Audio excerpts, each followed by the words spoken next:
Boa noite, irmãos. Nós possamos continuar a ouvir do Senhor o que Ele tem a falar aos nossos corações. Estivemos aqui pela manhã, agradecendo ao nosso Deus pelo privilégio de poder acordar e poder adorar ao santo nome do nosso Deus. Passamos uma tarde na presença do Senhor e agora à noite estamos aqui reunidos para juntos adorar ao nosso Deus, ao nosso bom Deus que vive, reina e reinará para todos sempre. A palavra do nosso Deus no Salmo 135 diz assim: aleluia, louvai o nome do Senhor, louvai os servos do Senhor, vós que assistis na casa do Senhor, nos átrios da casa do nosso Deus. Louvai ao Senhor porque é bom, cantai louvores ao teu nome, porque é agradável.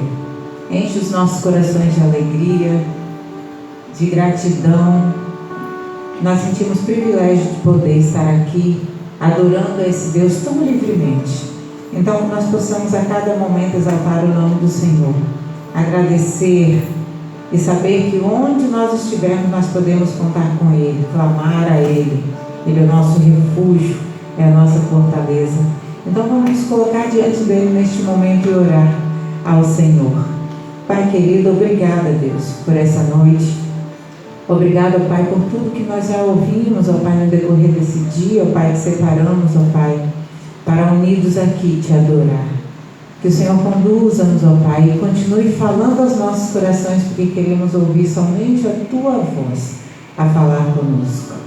Gratos somos, ó Deus, por tudo que o Senhor já tem preparado para nós, em nome de Jesus. Amém. Esse é o momento que nós separamos para juntos adorar a Ele. Então, se você tiver condições, coloque-se de pé e venha, adore ao Senhor conosco.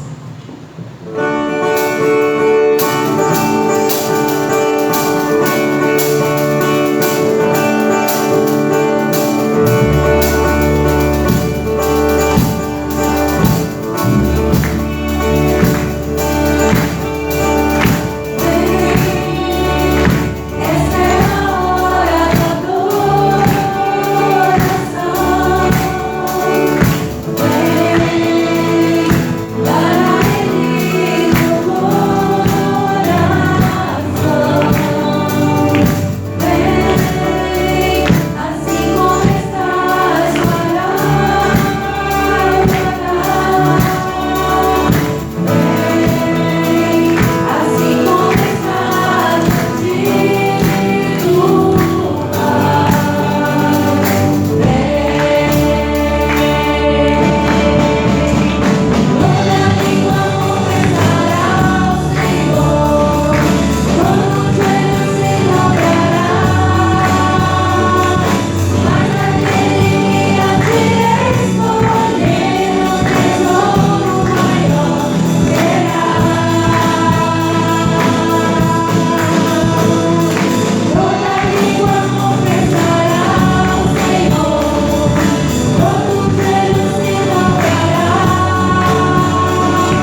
continuar adorando o nosso Deus. E o próximo louvor diz: ouve, ó Deus, a nossa oração. Sara esta nação. É o clamor da igreja que te adora. Que esse possa ser o desejo do nosso coração. Que nós possamos interceder uns pelos outros, por essa nação que tanto necessita do Senhor. Então, alegre-se, com a esperança que nós temos no nosso Deus. Declare esse louvor a Ele.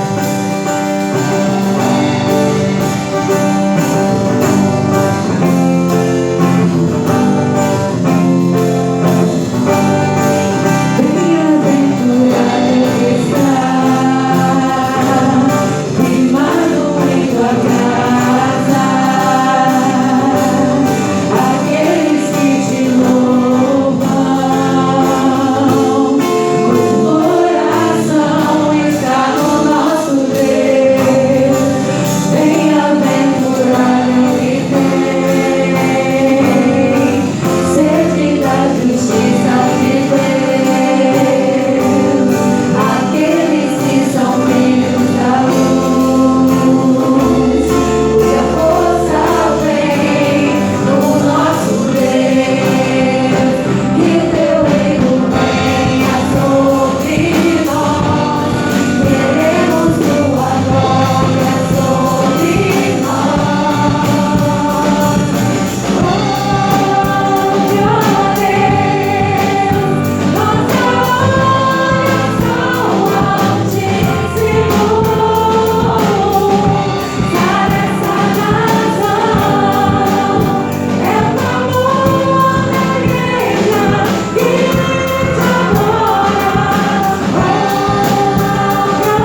Vamos declarar aquele que é digno.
Os irmãos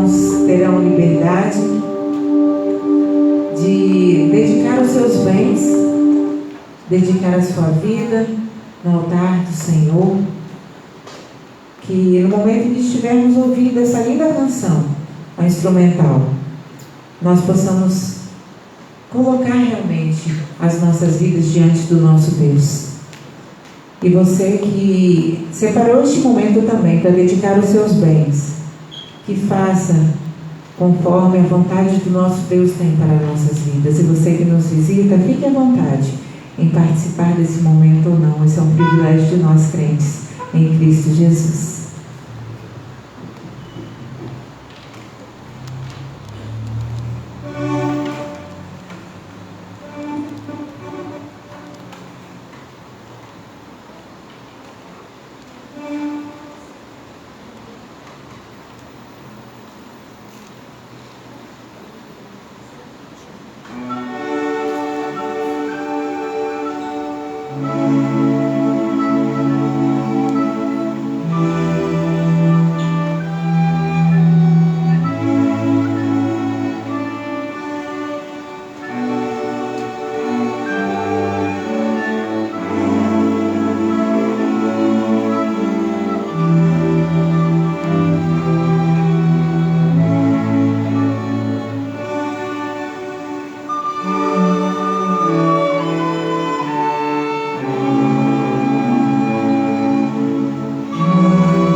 Boa noite, irmãos.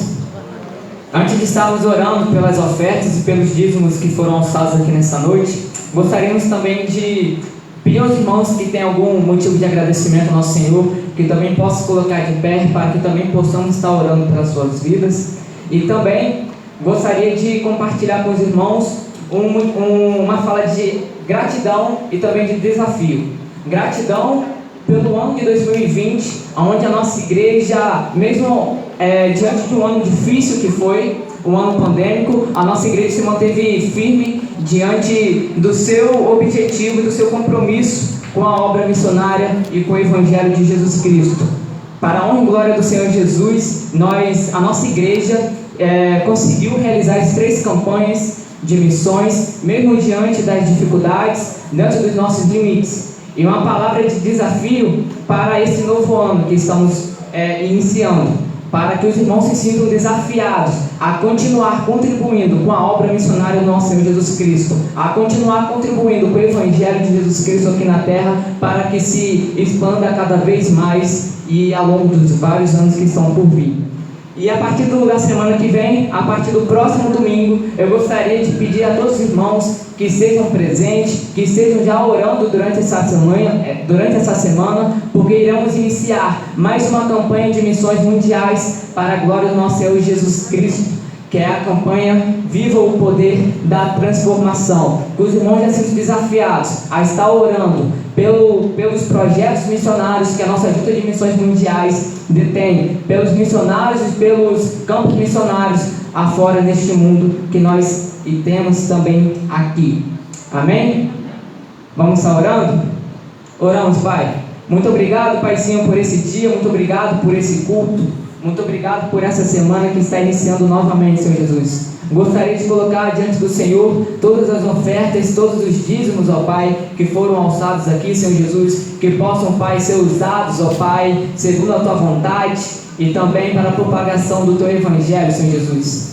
Esteja, Pai, colocando no coração de cada membro da nossa igreja, Pai, de cada irmão, de cada irmã, que se sinta desafiado, Pai, neste novo ano, a continuar contribuindo com a obra do Senhor, a continuar sendo missionário, a continuar contribuindo e orando, Pai, para que o Teu Evangelho se expanda cada vez mais e para que o Seu Evangelho seja anunciado aos quatro cantos do nosso país e do nosso mundo, e que toda a honra e toda a glória seja dada somente ao Senhor, em nome de Jesus, amém.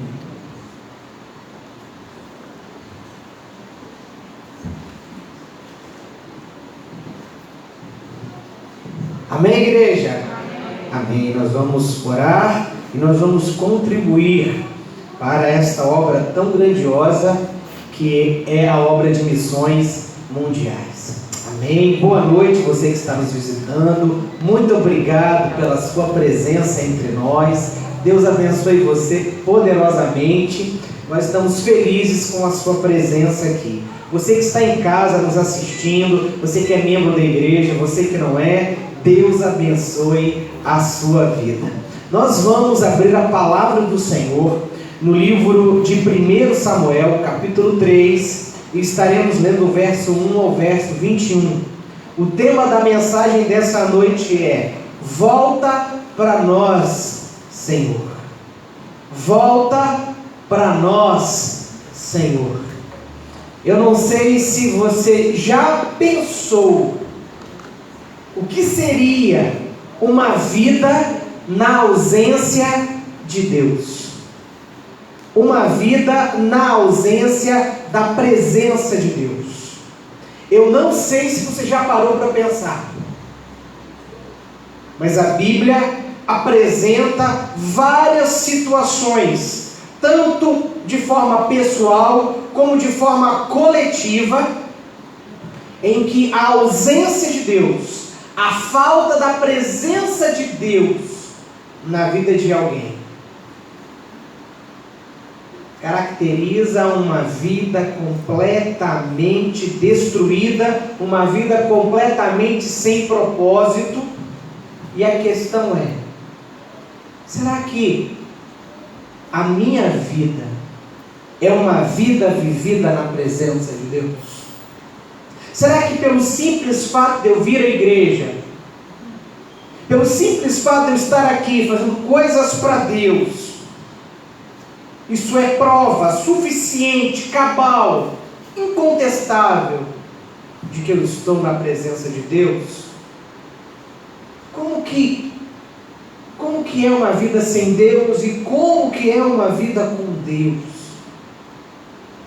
É mais ou menos isso que a gente quer refletir com vocês nessa noite. Porque o texto que nós lemos, que nós vamos ler, ele vai falar desse momento maravilhoso, abençoador, inaugural, de Deus voltar para o meio do seu povo. Então, diz assim a palavra de Deus, primeiro livro de Samuel, capítulo 3, no verso 1 ao verso 21. Diz assim a palavra do Senhor: o jovem Samuel servia ao Senhor perante Eli. Naqueles dias a palavra do Senhor era muito rara, as visões não eram frequentes. Certo dia, estando deitado no lugar costumado do sacerdote Eli, cujos olhos já começavam a escurecer-se, a ponto de não poder ver, e tendo-se deitado também Samuel no templo do Senhor, em que estava a arca, antes que a lâmpada de Deus se apagasse, o Senhor chamou o menino: Samuel, Samuel. E este respondeu: eis-me aqui. Correu a Eli e disse: eis-me aqui, pois tu me chamaste. Mas ele disse: não te chamei, torna a deitar-te. Ele se foi e se deitou. Tornou o Senhor a chamar: Samuel! Este se levantou, foi a Eli e disse: eis-me aqui, pois tu me chamaste. Mas ele disse: não te chamei, meu filho, torna a deitar-te. Porém Samuel ainda não conhecia o Senhor, e ainda não lhe tinha sido manifestada a palavra do Senhor. O Senhor, pois, tornou a chamar a Samuel terceira vez, e ele se levantou e foi a Eli e disse: eis-me aqui, pois tu me chamaste. Então entendeu Eli que era o Senhor quem chamava o jovem. Por isso ele disse a Samuel: vai deitar-te. Se alguém te chamar, dirás: fala, Senhor, porque o teu servo ouve. E foi Samuel para o seu lugar e se deitou. Então veio o Senhor, e ali esteve, e chamou como das outras vezes: Samuel, Samuel. Este respondeu: fala, porque o teu servo ouve. E disse o Senhor a Samuel: eis que vou fazer uma coisa em Israel, a qual todo o que ouvir lhe tirarão ambos os ouvidos. Naquele dia suscitarei contra Eli tudo quanto tenho falado com respeito à sua casa. Começarei e o cumprirei. Porque já lhe disse que julgarei a sua casa para sempre, pela iniquidade que ele bem conhecia, porque seus filhos se fizeram execráveis, e ele os não repreendeu. Portanto jurei à casa de Eli que nunca jamais lhe será expiada a iniquidade, nem com sacrifício, nem com oferta de manjares. Ficou Samuel deitado até pela manhã, e então abriu as portas da casa do Senhor, porém temia relatar a visão a Eli. Chamou Eli a Samuel e disse: Samuel, meu filho. Ele respondeu: eis-me aqui. Então ele disse: que é que o Senhor te falou? Peço-te que não encubras. Assim Deus te faça o que bem lhe aprouver, se me encobrires alguma coisa de tudo que te falou. Então Samuel lhe referiu tudo, e nada lhe encobriu. E disse Eli: é o Senhor, faça o que bem lhe aprouver. Crescia Samuel, e o Senhor era com ele, e nenhuma de todas as suas palavras deixou cair em terra. Todo Israel, desde Dan até Berseba, conheceu que Samuel estava confirmado como profeta do Senhor. E continuou o Senhor a aparecer em Siló, enquanto por sua palavra se manifestava ali a Samuel. Amém? Eu quero chamar a sua atenção para o versículo 21. Algumas traduções mais antigas traduz da seguinte forma: e voltou o Senhor a aparecer e a falar a Israel. E quando eu li esse texto novamente, eu já perdi a conta de quantas vezes eu li o livro de Samuel, de quantas vezes eu preguei sobre Samuel, de quantas vezes eu li essas passagens aqui. Mas quando essa semana eu li novamente esta passagem, e quando chegou nesse versículo, e a versão que eu lia dizia: e o Senhor voltou a falar e a aparecer em Israel, o Espírito Santo de Deus tocou profundamente no meu coração.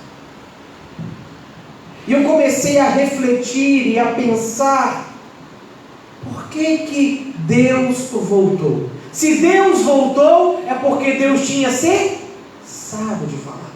É porque Deus tinha deixado de aparecer a Israel. E eu fiquei me perguntando: quando que isso aconteceu? Quando é que Deus deixou de falar e de aparecer a Israel? Eu fui pesquisar. E para que eu e você entendamos isso, a gente precisa ler lá no início do livro de Juízes e lá no final do livro de Juízes. Então eu quero convidar você a abrir a sua Bíblia comigo agora, lá no início do livro de Juízes, capítulo 2, versículo 6, a partir do versículo 6. Os dois primeiros capítulos de Juízes, Eles são como que um resumo do livro de Samuel, do livro de Josué, perdão. Hoje pela manhã nós meditamos em Josué 24. E a partir do versículo 6 nós vamos encontrar aqui o mesmo texto, a mesma história, só que de forma bem sintetizada, aquilo que a gente leu e refletiu hoje pela manhã. Só que agora com novas informações, com informações a respeito do período do tempo dos juízes. E ao mesmo tempo que é um resumo do livro de Samuel, é uma introdução para tudo o que aconteceu e será narrado no livro de Juízes. Então olha o que a Bíblia diz a partir do verso 6. Havendo Josué despedido o povo, foram-se os filhos de Israel, cada um a sua herança, para possuírem a terra. Quando Josué despediu o povo, quando nós lemos hoje no texto de Josué 24, ele disse o que para o povo? Hein? Se vos parece servir mal ao Senhor, é um problema de vocês, mas eu e minha casa, escolhei, pois, a quem servais? Os deuses antes do Jordão, os deuses depois do Jordão. Agora eu e minha casa serviremos ao Senhor. Então, o contexto em que Josué despede o povo é desse. O contexto em que Josué diz para o povo: olha, vocês precisam escolher a quem vocês vão servir, se vão servir a Deus ou não. E olha bem, serviu o povo do Senhor todos os dias de Josué e todos os dias dos anciãos que ainda sobreviveram por muito tempo depois de Josué, e que viram todas as grandes obras feitas pelo Senhor a Israel. Faleceu Josué, filho de Nun, servo do Senhor, com a idade de 110 anos. Sepultaram-no no termo da sua herança, em Timate-Heres, na região montanhosa de Efraim, ao norte do monte Gaás. Foi também congregada aos seus pais toda aquela geração, ou seja, a geração de Josué, e que viveu muito tempo depois de Josué. E outra geração após ela, ou seja, uma outra geração se levantou, que não conhecia ao Senhor, nem tampouco as obras que fizera Israel. Então a segunda geração de israelitas, depois de Josué, essa geração era uma geração caracterizada pelo desconhecimento do Senhor e da obra do Senhor. E olha o que diz o versículo 11: então fizeram os filhos de Israel que era mal perante o Senhor, pois serviram aos Baalins, deixaram ao Senhor Deus de seus pais, que os tirara da terra do Egito, e foram-se após outros deuses, dentre os deuses das gentes que havia ao redor deles, aquelas gentes a quem Josué os advertiu. Aquelas gentes a quem Josué disse: olha, escolhei a que Deus servais. E os adoraram, e provocaram o Senhor a ira, porquanto deixaram o Senhor e serviram a Baal e a Astarote, pelo que a ira do Senhor se acendeu contra Israel, e os deu na mão dos espoliadores, que os pilharam. E aqui está uma vida caracterizada pela ausência de Deus, pela ausência da palavra de Deus, e os deu nas mãos dos espoliadores, que os pilharam, e os entregou nas mãos dos seus inimigos ao redor, e não mais puderam resistir a eles. Por onde quer que saíam, a mão do Senhor era contra eles, para o seu mal, como o Senhor lhes havia dito e jurado, e estavam em grande aperto. Suscitou o Senhor juízes, que os livraram da mão dos que os pilharam. Contudo não obedeceram aos seus juízes, antes se prostituíram após outros deuses e os adoraram. Depressa se desviaram do caminho por onde andaram seus pais, na obediência dos mandamentos do Senhor, e não fizeram como eles.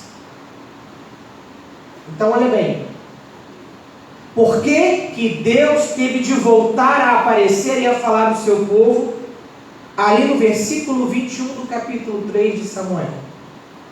Por causa desse contexto histórico. Sabe quanto que durou o período dos juízes? Entre 360 e 400 anos. quase que o mesmo período do cativeiro egípcio. Então o povo viveu nessa realidade da ausência da presença de Deus por uma escolha própria, por quase 4 séculos. E ao longo desses 4 séculos, Deus foi se afastando do seu povo. Deus foi deixando de lhes falar. Deus se afastou e os entregou nas mãos dos seus inimigos durante quase 400 anos.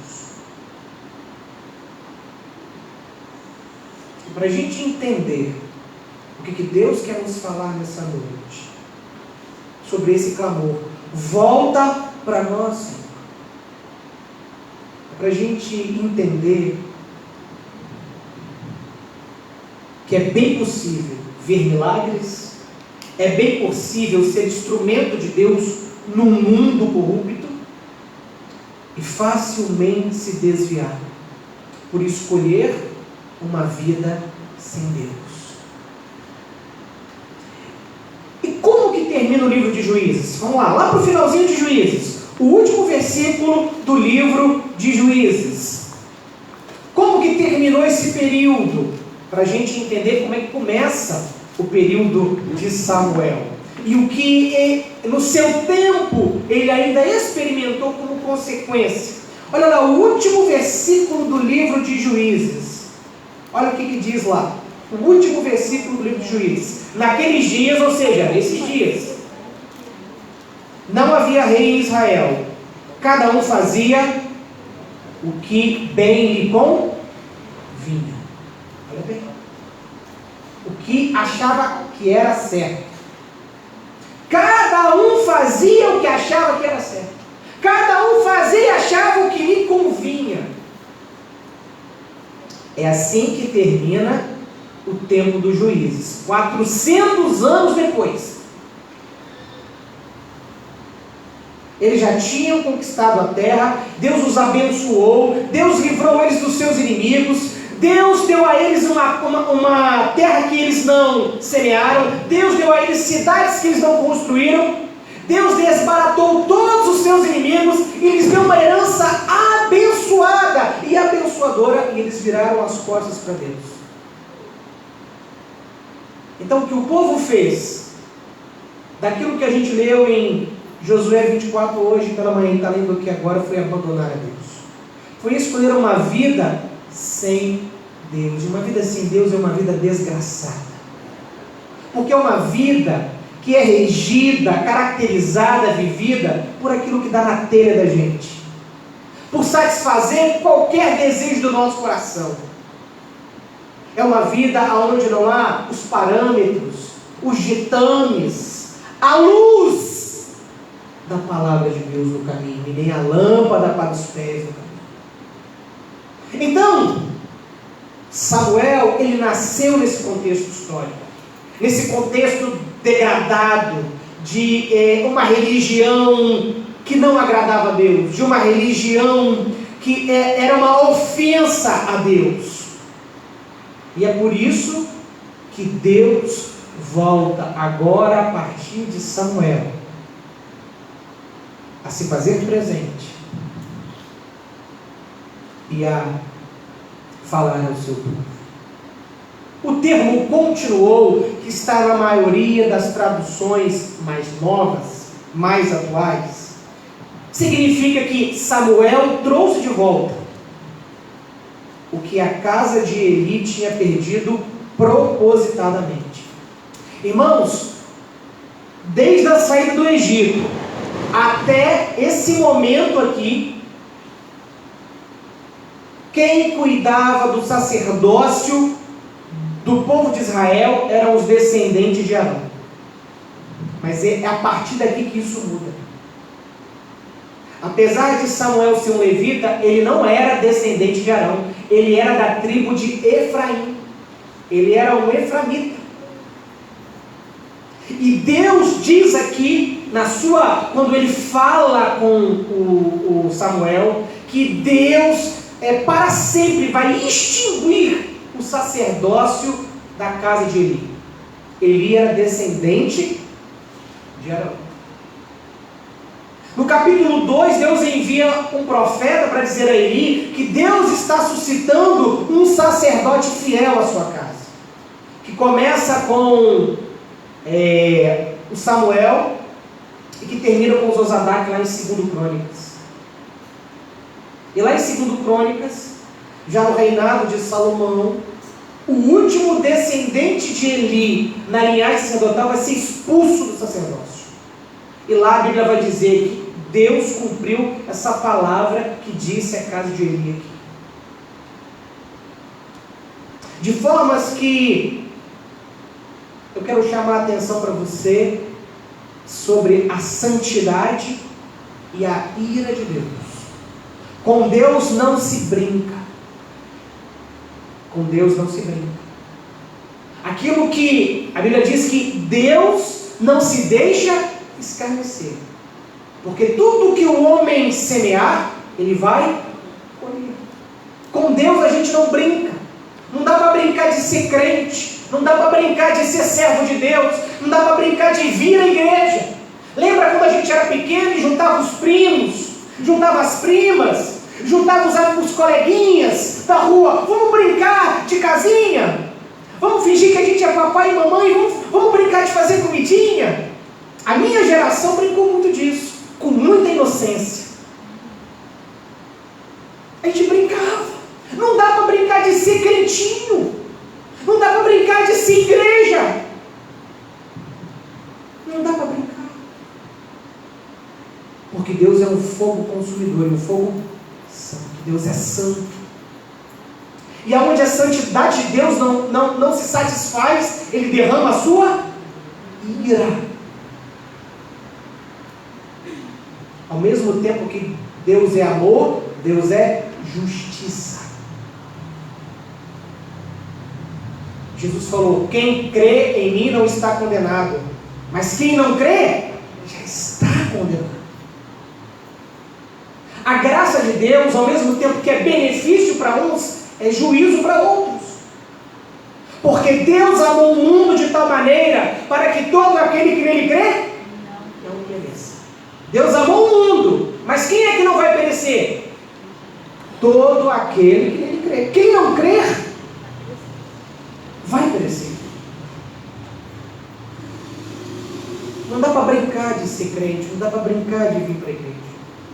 Uma hora a ira de Deus se manifesta sobre a nossa vida. Se manifestou na vida do povo de Deus, que herdou a terra prometida e que viveu durante 400 anos uma vida desgraçada, porque Deus não fazia parte dela. Volta para nós, Senhor. Sabe qual foi a minha oração essa semana? A oração que eu mais fiz quando eu li esse texto. Eu falei: Senhor, volta para a minha vida. Porque eu enxerguei algumas coisas na minha vida que não podiam existir mais. Porque eu enxerguei algumas coisas na minha vida que estão faltando. E que era para estar na minha vida. Eu enxerguei algumas coisas dentro da minha casa, na minha família, que está faltando. Eu enxerguei algumas coisas dentro da minha casa, da minha família, que está sobrando. Mas eu também enxerguei algo assim dentro da minha igreja. Da igreja a qual eu sou membro e da igreja a qual eu pastorei. E a minha oração foi: Senhor, volta para a minha vida. Volta para a minha vida daquela forma como eu já tive o Senhor. Fala comigo. Esteja comigo daquele jeito como eu sei que o Senhor não está e não fala. Esteja dentro da minha casa com a minha esposa, com os meus filhos. Fale dentro da minha casa a minha esposa, aos meus filhos. Fale dentro da minha igreja, cada ovelha que o Senhor me deu para pastorear. Esteja presente na vida de cada ovelha da minha igreja, Senhor. Volta para nós, Senhor. Essa foi a minha oração e vai continuar sendo a minha oração por muitos dias. Porque eu entendi que em algum grau, em algum nível, no meu relacionamento com Deus, Deus não estava tão presente, ou Deus não estava tão falante, como Ele já foi. E eu sei por quê. E você também sabe. Por que Deus está ausente? Por que você não ouve tanto mais a voz de Deus? E a pergunta que a gente tem que fazer, uma pergunta sincera, é por que eu tenho que orar assim? Volta para nós. O texto nos apresenta pelo menos 4 razões, 4 situações que caracterizavam esse tempo de ausência de Deus no meio do seu povo e que exigia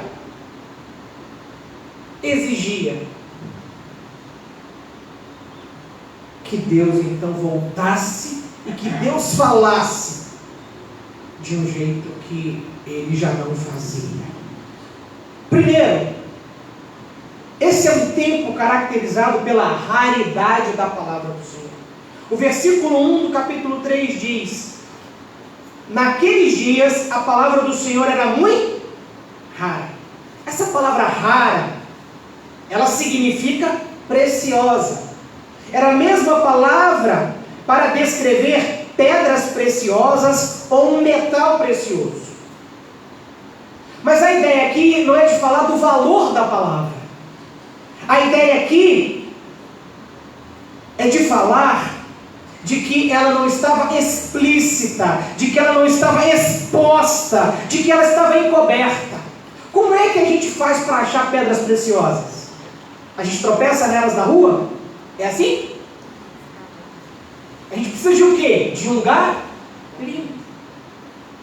Para você encontrar metal precioso, para você encontrar pedra preciosa, você precisa de um garimpo. Você precisa de trabalho. Por quê? Porque isso está escondido, isso está encoberto pela impureza da terra, pela impureza de outros elementos.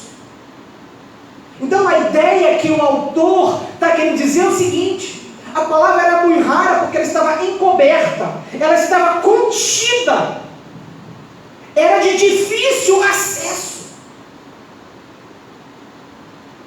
Deus não estava mais falando com o seu povo como sempre falou, porque o seu povo escolheu viver sem Ele, porque o seu povo o abandonou.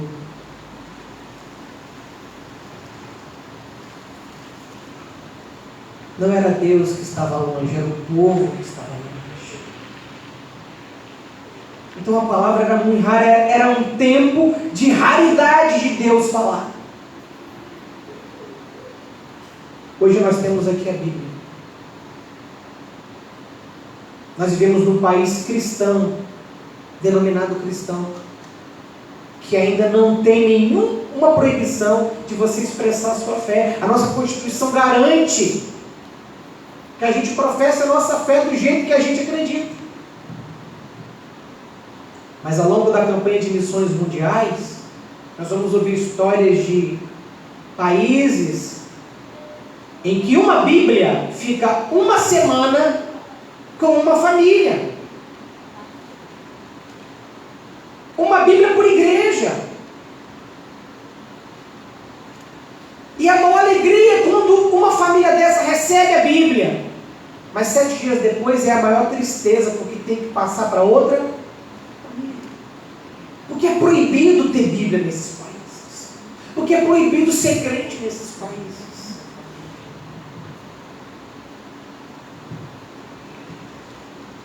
Mas no tempo de Israel, o que estava escrito estava lá. Mas o povo não vivia. E Deus não podia falar. A Bíblia, o cânon bíblico, ainda não estava constituído. O cânon hebraico, que essa quantidade de livros do Antigo Testamento, ainda não havia sido fechado, ainda não estava escrito totalmente. Mas tinha algo de Deus claro e específico para eles. Quando a gente lê no finalzinho de Deuteronômio, quando a gente lê no finalzinho de Josué, tanto Moisés como Josué tiveram o zelo de escrever a lei, de manter a lei viva.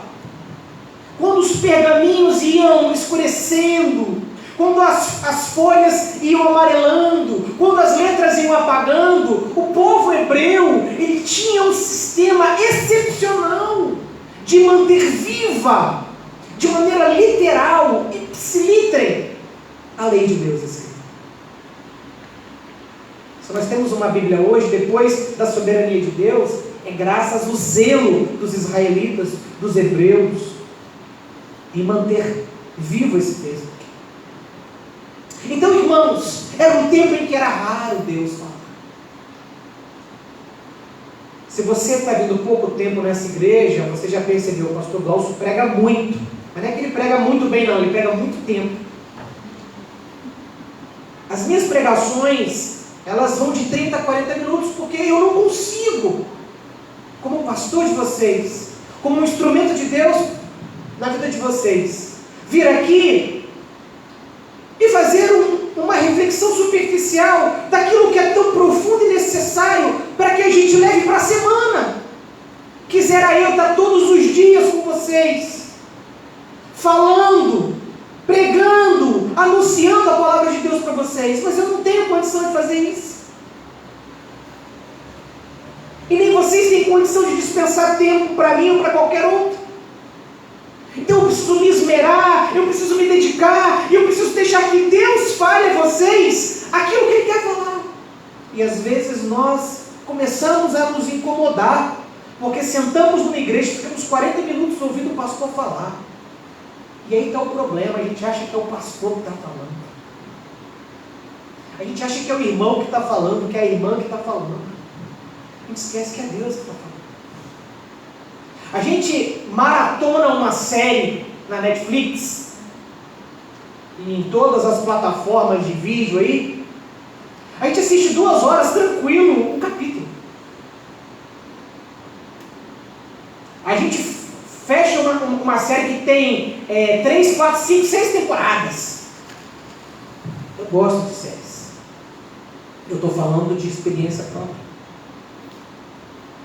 Mas às vezes a gente se incomoda de estar num culto e a pregação passar de 15, 20 minutos. Deus está falando com a gente. Eu estou no primeiro ponto, tenho 8 pontos para falar para vocês. Obviamente que eu não vou falar os outros pontos hoje. Mas eu tenho 8 pontos para falar para vocês aqui, eu estou no primeiro.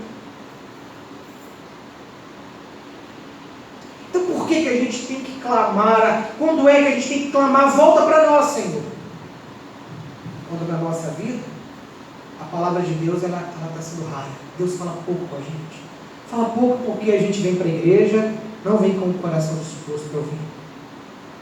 Vem para a igreja e não vem com o coração disposto a ter um encontro com Deus.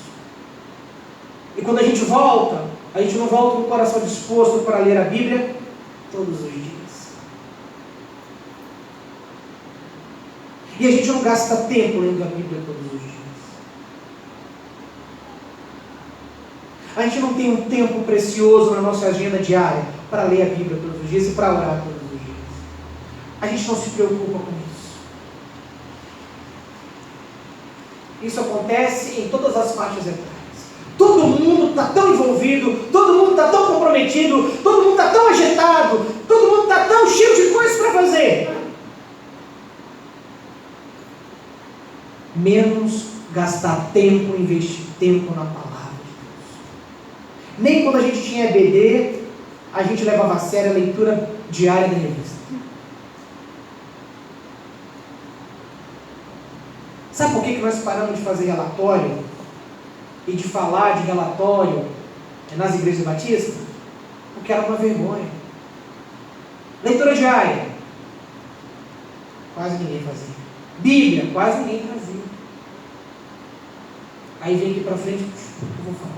Era vergonhoso ouvir os relatórios. Chegou uma hora a gente foi vendo, vamos deixar de fazer isso, está tomando muito tempo no culto, precisa de um culto mais dinâmico. Mas na verdade era vergonha mesmo, porque aquilo expunha uma realidade. Como é possível adorar, servir, proclamar as virtudes daquele que nos chamou das trevas para a sua maravilhosa luz, se a gente ainda anda nas trevas? Volta para nós. Por que a gente tem que clamar assim? Porque a palavra de Deus tem sido rara. Quando a palavra de Deus tem sido rara nas nossas vidas.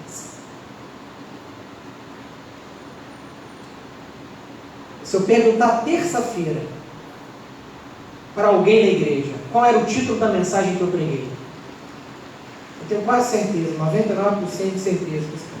Para qualquer um que eu perguntar, não vai lembrar. Que texto que eu li? Não vou lembrar.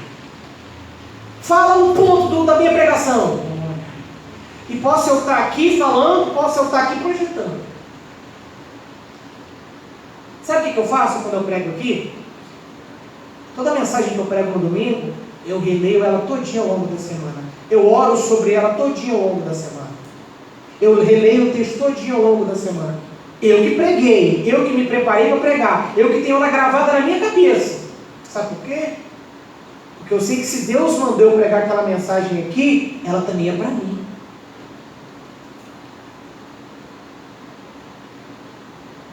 Porque eu aprendi assim. Eu sou aqui um mero instrumento. Eu não sou nada aqui. Eu sou apenas um mero instrumento por onde Deus fala.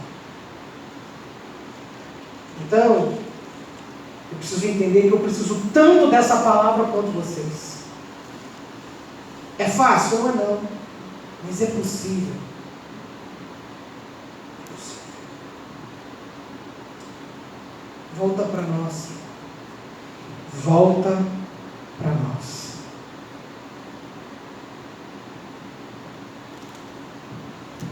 Esse deve ser o nosso clamor, essa deve ser a nossa oração. Se a gente vive tempos assim, seja na nossa vida, ou se a gente olha para a igreja e vê isso. Se a gente sabe quem a gente lidera na igreja, com quem a gente relaciona na igreja, quem é da nossa família e é da igreja, a gente sabe que a palavra de Deus tem sido rara em suas vidas. Nós temos que clamar, volta para nós. E é por isso que o texto diz lá no versículo 21, que Deus voltou ou Deus continuou a aparecer e a falar. Porque era um tempo em que a palavra livre de Deus havia cessado. A forma como Deus falou com Abraão, a forma como Deus falou com Moisés, a forma como Deus falou com Josué, a forma como Deus falou com Eliasar, cessou, acabou. Porque levantou-se uma geração no meio do povo de Deus que não conhecia o Senhor e que nem sabia a respeito da obra da sua vida. E não sabia porque não tinha conhecimento intelectual, não sabia porque escolheu isso, ignorou isso. E uma vida sem Deus, ela é caracterizada por uma vida que ignora a sua palavra. E a gente faz isso de maneira propositada. E a gente vai ver isso melhor quando eu voltar nessa mensagem. Eu queria que você fechasse seus olhos nessa noite. Eu tenho certeza que Deus já falou muito ao seu coração. Falou hoje de manhã, está falando agora. E você e eu precisamos nessa noite nos perguntar. A palavra de Deus tem espaço, tem liberdade. Deus está falando livremente a mim, ao meu coração, todos os dias. Eu tenho zelo pela palavra de Deus. Eu tenho zelo pela palavra de Deus. Eu tenho. Eu gasto tempo, eu invisto tempo na palavra de Deus, na minha vida pessoal. Eu me empenho dentro da minha casa em mobilizar, incentivar os membros da minha família a fazerem isso também. Eu tenho a alegria de ter uma família cristã. Meu pai é da igreja, minha mãe é da igreja, meu marido é da igreja, minha esposa é da igreja, meus filhos são da igreja. Você tem essa alegria? Então vocês estão juntos uns com os outros. Todos os dias vocês separam tempo juntos para ouvirem Deus falar, para sentirem Deus presente. Porque olha, Samuel cresceu, nasceu num contexto religioso, num contexto espiritual, em que Deus já não falava mais, em que Deus já não estava mais presente.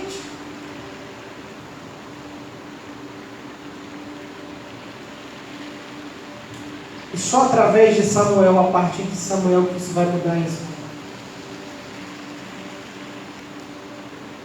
Tem uma frase que, estudando esse texto, me tocou profundamente. Eu vou falar agora para você e eu vou repetir quando chegar o momento certo no ponto da mensagem. Ana orou pedindo um filho. Dá para pensar em Samuel sem pensar em Ana? Não dá. Ana orou pedindo um filho. O que Deus deu? Deus deu um profeta, Deus deu um sacerdote, Deus deu um juiz a Israel. Ana orou pedindo filho, e olha o que Deus deu ao seu povo: um profeta, um sacerdote e um juiz, que fez a diferença.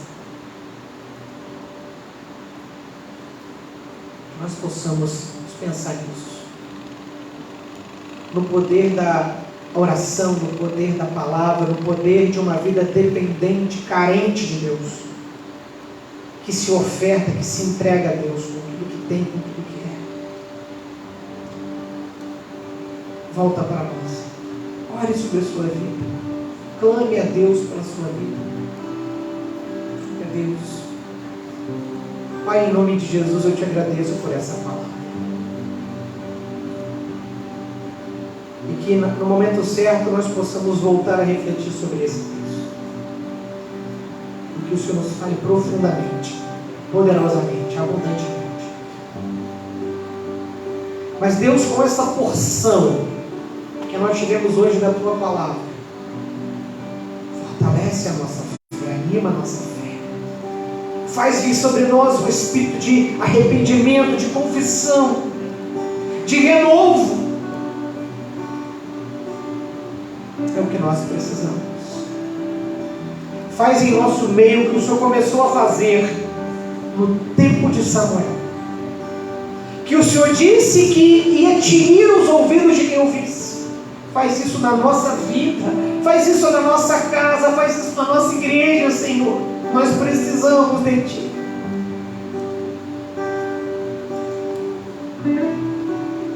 Ajuda-nos, Senhor. É nossa oração em nome de Jesus. O amor de Deus, nosso Pai, as santas consolações do Espírito de Deus, a graça salvadora de Jesus esteja sobre o teu povo ao longo dessa semana, desde agora e para sempre. Amém, amém. Deus lhe dê uma boa semana. Paz do Senhor para você. Nós continuaremos louvando esse Deus maravilhoso que fala e que se faz presente na nossa vida quando temos um coração disposto e quando temos um ouvido inclinado àquilo que Ele está falando. Deus abençoe você. Louvemos ao Senhor.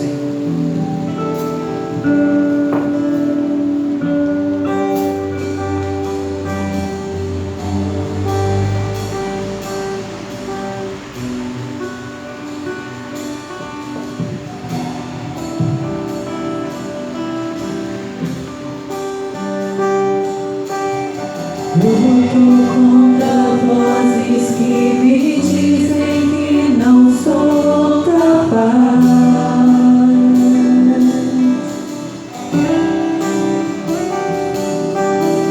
contra enganos que me dizem que eu não vou chegar.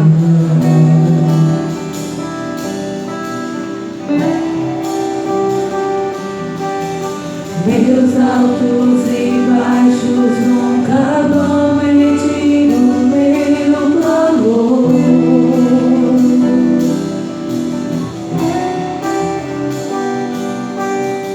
Tua voz me lembra e me diz quem realmente sou.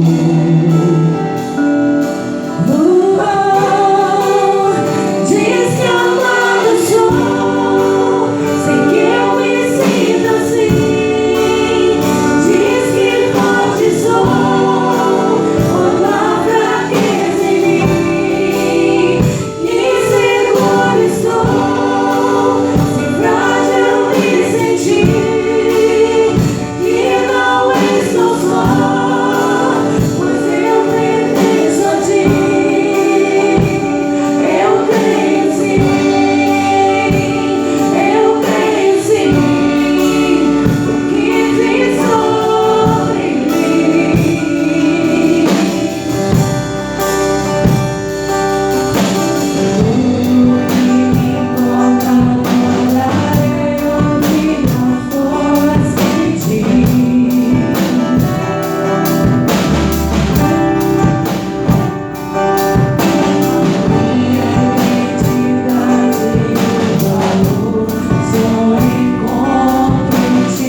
crendo que tudo que Ele diz é real e é verdadeiro para cada um de nós.